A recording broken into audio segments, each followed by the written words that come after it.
Hello YouTube, this is the rolling review for SHF Figuarts Alternative Zero. Now, Alternative Zero is from Kamen Rider Ryuki, or for most of you now in America, know him as Ebelon from Kamen Rider Dragon Knight. This is a Tamashii brand features figure, right, retail release, which is great for the character because he is one of my personal favorite designs. I liked his character in Ryuki a bit. And I liked him in Dragon Knight because he was marked as Kansasos. And the box art is really basic black, dark navy blue, with silver lining for Alternative Zero. The back has the basic shattered glass, displaying the figure in several poses, and shows that he comes with his sword vent accessory, which was his only real weapon in the actual show. And yet, as stated, I said, his sword vent was his only accessory in the show, but he did have actually two, because it was actually applied to his contract monster, which also became his bike. But they only give you one with the figure, but they give you 3 pairs of hands, 2 additional ones for his left hand when he activates his 3 cards that he comes with, which I believe are his final vent, sword vent, and contract monster to summon it. He does use a different type because he is the initial prototype like Rider to emulate the powers. His deck is removable and has all many accessories and features.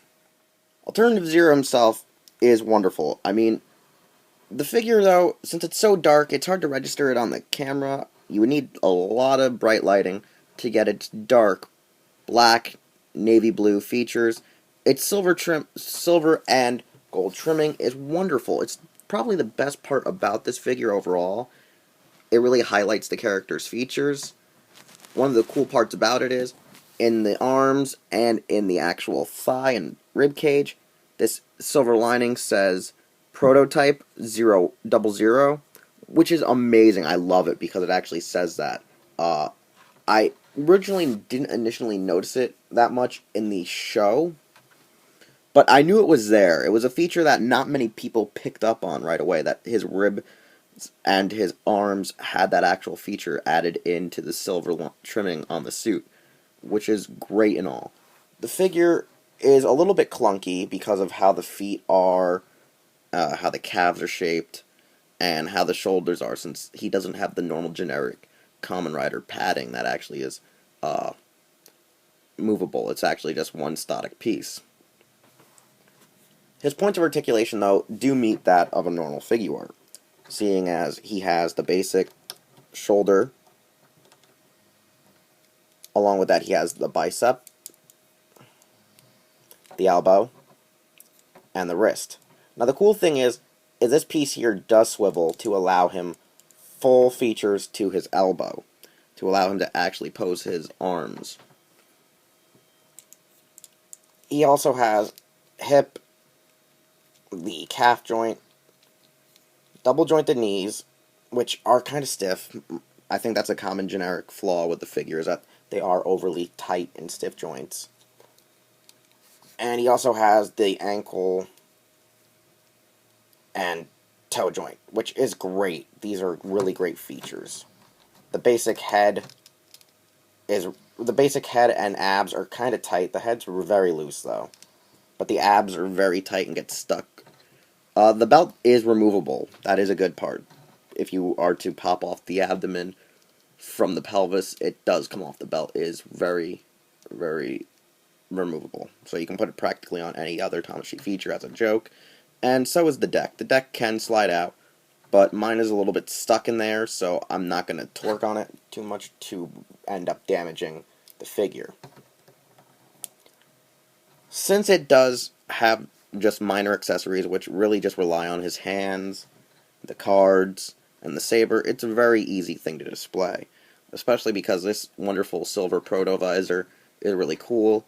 It has a few little exhausts where I guess energy is supposed to dispose from, but it's really great. It's a nice little gauntlet, and I really do enjoy this figure's design. And as stated, with the minor accessories but amazing details, this figure is worth the price.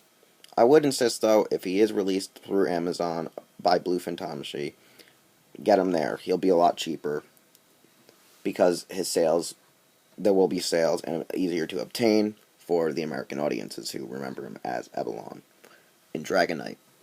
Personally, I will say now, the only cons about this are, do watch out for the actual sword. It may tend to break because of all these pointy, jagged edges along the blade. I also recommend that his antennae are very, very fragile. So be careful. Don't drop him, don't do anything stupid, or you could end up with a really easily damaged figure. Also take care of when applying the hands.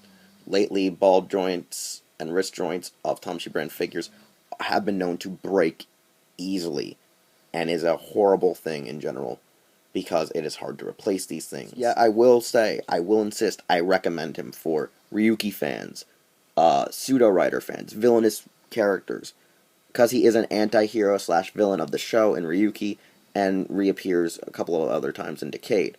So I heavily insist, if you want villains or dark riders, get him.